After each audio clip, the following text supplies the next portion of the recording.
आज की कक्षा में आपका स्वागत है। आज हमारा टॉपिक है ट्रांसवर्सल लाइन, तिर्यक छेदी रेखा। आइए जाने ये तिर्यक छेदी रेखा होती क्या है। एक ऐसी रेखा जो दो या अधिक रेखाओं को भिन्न बिंदुओं पर प्रतिच्छेद करती है उसे तिर्यक छेदी रेखा कहते हैं। A line which intersects two or more lines at distinct points is called as transversal line. इसका अर्थ ये हुआ कि ये देखिए दो रेखाएं हैं, रेखा PQ और रेखा MN। इन रेखाओं को एक रेखा X by दो बिंदुओं A और बिंदु B, point A and point B, इन दो बिंदुओं पर प्रतिच्छेद कर रही है। तो एक्स वाई कौन सी रेखा हुई? तिर्यक छेदी रेखा। It is a transversal line. तो आइए आगे जाने। अंतःकोण अब है तिर्यक छेदी रेखा द्वारा निर्मित कोण। ये तिर्यक छेदी रेखा कौन कौन से कोण बनाती है? तो ये पूछ रहा है कि बताओ बताओ, और ये बताने का प्रयत्न कर रहा है। ये बोल रहा है कि आओ समझें, अंगूठा दिला रहा है, डन कर रहा है। तो आप ये देख पा रहे हैं कि KL एक रेखा है और GH एक अन्य रेखा है। ये दो रेखाएं हैं और इन दो रेखाओं को एक तिर्यक छेदी रेखा X बाई दो बिंदुओं M, O और M, इन दो बिंदुओं पर प्रतिच्छेद कर रही है। अब आप ध्यान से देखेंगे, अब हम देखेंगे अंतःकोण, इंटीरियर एंगल्स। अंतःकोण जैसे कि इसके नाम से ही स्पष्ट है, ये दो रेखाओं के बीच वाले कोण हैं। ये देखिए, ये दो रेखाएं हैं, एक रेखा ये है और एक रेखा ये है। इन दो रेखाओं के बीच के कोण ये देखिए, दिख रहे हैं ना आपको? ये दो रेखाओं के बीच के कोण हैं। तो ये कौन से कोण हुए? अंतःकोण या interior angles which lie between the two lines. तो ये दो रेखाओं के बीच के कोण हैं। तो ये देखिए कौन से कोण हैं? कोण 3, कोण 4, कोण 5 और कोण 6। ये देखिए कोण 3, कोण 4, कोण 5 और कोण 6, ये दो रेखाओं के बीच के कोण हैं। तो इनको हम बोलेंगे इंटीरियर कोण एंगल्स, अंतःकोण। एक बार फिर से समझेंगे। दो रेखाएं हैं, ये देखिए, एक रेखा ये और एक रेखा ये, इनके बीच आ रहे हैं ये कोण, इसलिए इनको हम अंतःकोण या इंटीरियर एंगल्स कहते हैं। इसके विपरीत जो इन रेखाओं के बीच ना हो करके बाहर हो, उनको हम बोलते हैं बाह्य कोण, एक्सटीरियर एंगल्स। जो अंदर हैं वो अंतःकोण और जो बाहर हैं वो बाह्य कोण। ये देखिए कोण 1, कोण 2, ये भी बाहर हैं, देखो इन रेखाओं के, और इन दोनों रेखाओं के ये भी कोण बाहर हैं, कोण 7 और कोण 8। इनको मैंने एक रंग से दिखाया गया है और इन चारों कोणों को दूसरे रंग से दिखाया गया है ताकि आपको अच्छे से समझ आए। तो ये कोण 1 और कोण 2, कोण 7 और कोण 8, ये मैंने लिखे हैं यहाँ। ये कौन से कोण हो गए? एक्सटीरियर एंगल्स या बाह्य कोण। आइए अब अन्य कोणों को जानें। अब है संगत कोण युग्म, पेयर ऑफ कॉरस्पॉन्डिंग एंगल्स। संगत कोण को इंग्लिश में बोलते हैं कॉरस्पॉन्डिंग एंगल्स। तो अब आप देख पा रहे हैं कि कॉरस्पॉन्डिंग एंगल्स क्या होते हैं। संगत कोण ये रेखा के एक ही तरफ बने होते हैं। कैसे बने होते हैं? आइए देखें। हम रंग से, कोण के रंग से इन कोणों को पहचानने का प्रयत्न करते हैं। ये देखिए मैंने लिखा है कोण 4 और कोण 8। ये देखिए इसी रंग से यहां भी दिखाए गए हैं कोण, कोण 4 और कोण 8, एंगल 4 एंड एंगल 8। तो ये देखिए ये एक ही रंग से दिखाए गए हैं। ये देखिए ये इस रेखा के इस साइड बना है, इस ओर बना है कोण, तो ये भी इसी ओर बना है, इसीलिए इनको कॉरेस्पॉन्डिंग एंगल्स कहते हैं। अब देखिए एक दूसरे कोण देखिए, अब कोण 2 और कोण 6, ये देखिए ये इधर बाहर को बना है ऐसे और ये भी इधर बाहर को बना है ऐसे। ये देखिए कोण 2 और कोण 6, ये भी कैसे कोण है? संगत कोण। फिर और देखिए कोण 1 और कोण 5, ये देखिए ये इस तरफ को बना है तो ये भी इस तरफ को बना है, कोण 1 और कोण 5।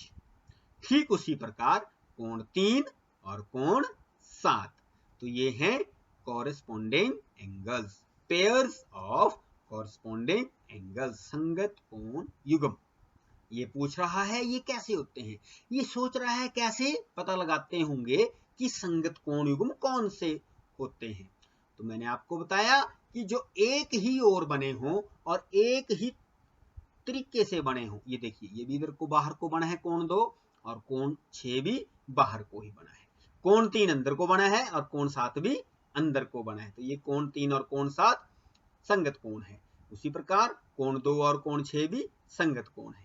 इसी प्रकार ये देखिए ये इधर को बना है और ये भी इधर को बना है, कोण 1 और कोण 5, और ठीक उसी प्रकार कोण 4 और कोण 8। अब आपको समझ आ गया होगा कि संगत कोण का युग्म हमने कैसे आइडेंटिफाई करना है।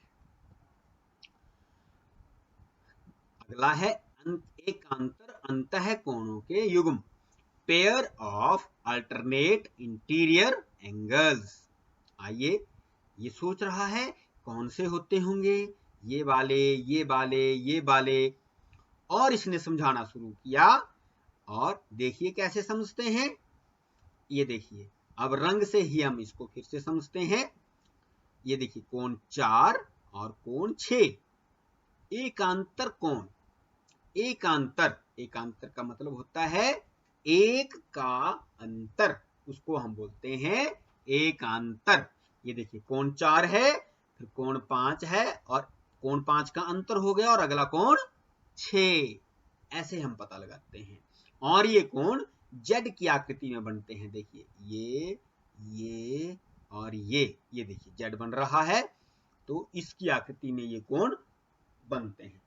क्योंकि ये रेखाएं समांतर नहीं है, इसलिए थोड़ा सा इसकी आकृति को समझने में दिक्कत आ सकती है। लेकिन जब हम अगले वीडियो में समांतर रेखाओं पर बने कोणों को फिर से समझेंगे कि समांतर रेखाएं हो तो एकांतर कोण कैसे बनते हैं, संगत कोण कैसे बनते हैं, तो फिर से इसका रिवीजन हो जाएगा।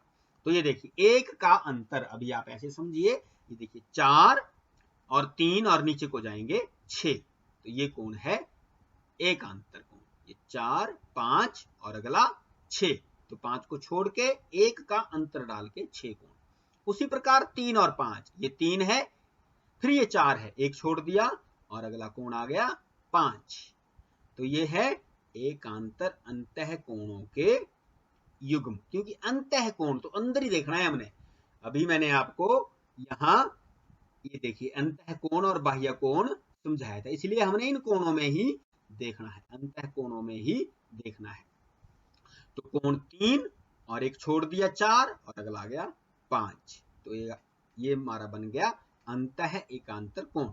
उसी प्रकार 4 फिर एक छोड़ दिया और 5 छोड़ दिया और 6, तो 4 और 6 अंतः एकांतर कोण है। उसी प्रकार 3 और 5 भी अंतः एकांतर कोण है। यहाँ भी जेड की आकृति बन रही है, ये देखो उल्टा जेड है, ये ऐसे, ये देखो जहां को कर्सर घूम रहा है ये हमारी जेड की आकृति बन रही है। तो आइए आगे है एकांतर बाह्य कोणों के युग्म, pair of alternate exterior angles. अब बाहर देखना है हमने, अंदर देखिए अब सभी कोणों को मैंने एक रंग से लिखा है, इसका मतलब है कि हमने इन कोणों को नहीं देखना है। अब जो इसके अलावा कोण बच गए उनमें देखना है। अब देखिए कोण 2, ये देखिए अलग रंग से है, ऑरेंज कलर से इसको लिखा गया है, कोण 2 एंगल 2 एंड एंगल 8, कोण 8, ये देखिए ये 2 और ये भी अंतर बन गया और ये 8। इसी प्रकार 1 और 7, तो ये है बाह्य कोण। 1 फिर 2 को छोड़ दिया हमने क्योंकि हमने बाहर देखना है। आपने इसमें कंफ्यूजन नहीं करना है कि इसके बीच में 3 कोण भी है, 6 कोण भी है, हम कौन से कोण देख रहे हैं, बाह्य कोण। इसलिए अंदर के कोणों को हमने अवॉइड कर देना है, इसीलिए मैंने इनको एक ही रंग से लिखा है, इनकी ओर ध्यान नहीं देना है। कोण 2 और फिर एक कोण छोड़ देंगे। कोण कौन सा छोड़ेंगे? अब अंदर तो छोड़ेंगे नहीं हम, तब कौन सा छोड़ेंगे? बाहर। 7 वाला कोण छोड़ दिया और कौन सा बचा? 8 कोण। कोण 2 और कोण 8। 7 को इसलिए हम बोल रहे हैं क्योंकि ये इसी लाइन का कोण है, इसी ओर का कोण है। देखो एक ही परिसीमा का ये कोण है। तो कोण 2, उसके बाद हम जाएंगे 7 के पास, तो 7 को छोड़ देंगे और उसके बाद आ जाएंगे 8 के पास, तो एक का अंतर हो गया। तो 2 और कोण 8 एकांतर कोण। उसी प्रकार एक, फिर हम कहां जाएंगे? 8, इसी साइड जाएंगे और अगली साइड कोण 7। एक को छोड़ दिया हमने कोण 8 को, और हमारा कोण अगला है 7। तो कोण 1 और कोण 7। तो ये देख रहा है और इसको समझ में आ गया कि अब मुझे पता चल गया कि एकांतर बाह्य कोणों के युग्म को हमने कैसे पहचानना है।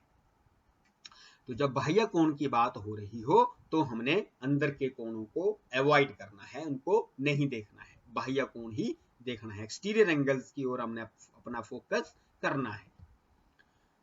नेक्स्ट है तिर्यक छेदी रेखा के एक ही तरफ बने अंतः कोणों के युग्म। Pair of interior angles on the same side of transversal.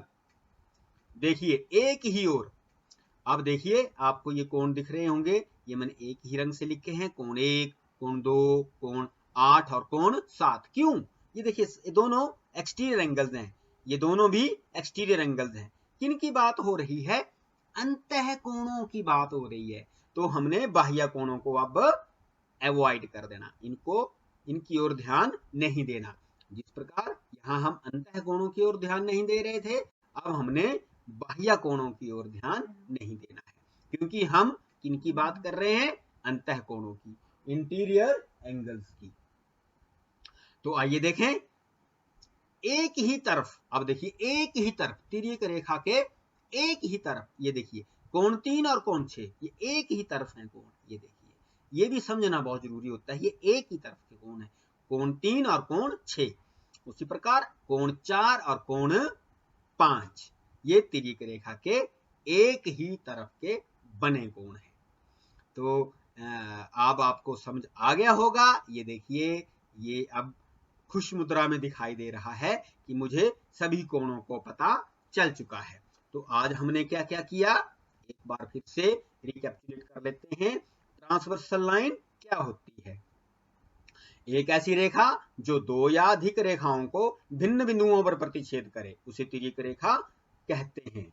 और फिर हमने पढ़ा इंटीरियर एंगल्स, अंतः कोण। तो ये देखिए जो तिर्यक छेदी रेखा के अंदर की ओर बने कोण हो उन्हें हम इंटीरियर एंगल कहते हैं, अंतः कोण कहते हैं, और जो बाहर की ओर बने हो उन्हें हम बाह्य कोण कहते हैं।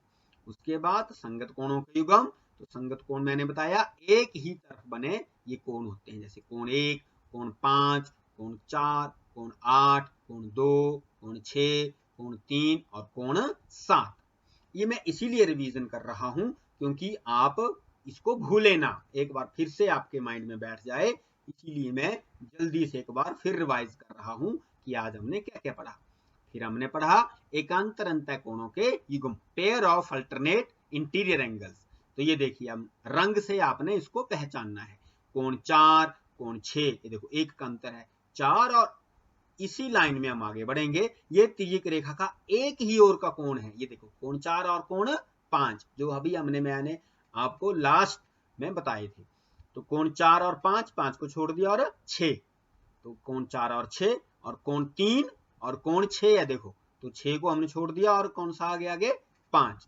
तो तिर्यक छेदी रेखा के एक ही ओर के कोण में जाना और जो छोड़ देना, और अगला कोण जो होगा वो pair of interior alternate angle होगा, कोण 3 और कोण 5। उसके बाद एकांतर बाह्य कोणों की, अब आपने अंदर के कोणों को अवॉइड करना है, इनको नहीं ध्यान देना है। तो उसी प्रकार कोण 2 और इसी लाइन में जाएंगे 7, और 7 को छोड़ के कोण 8। उसी प्रकार कोण 1 और इसी लाइन में जाएंगे कोण 8, क्योंकि इनको तो हमने नहीं देखना है, ये इंटरनल एंगल है, इंटीरियर एंगल्स है। तो कोण 1, कोण 8 इसको छोड़ दिया और कोण 7, एक का अंतर, तो कोण 1 और कोण 7 ये एकांतर बाह्य कोणों के युग्म है। और अंत में हमने पढ़ा तिर्यक छेदी रेखा के एक ही तरफ बने अंतः कोणों के युग्म, तो हमने बाह्य कोणों को अवॉइड करना है। तो देखिए 4 और 5 एक ही ओर बने हैं, 3 और 6 ये भी एक ही ओर बने हैं। तो आज हमने इन सभी कोणों की जानकारी प्राप्त की कि तिर्यक छेदी रेखा द्वारा कौन कौन से कोण बनते हैं। कौन कौन से कोण बनते हैं? अंतः कोण, बाह्य कोण, एकांतर कोण, संगत कोण और तिर्यक छेदी रेखा के एक ही तरफ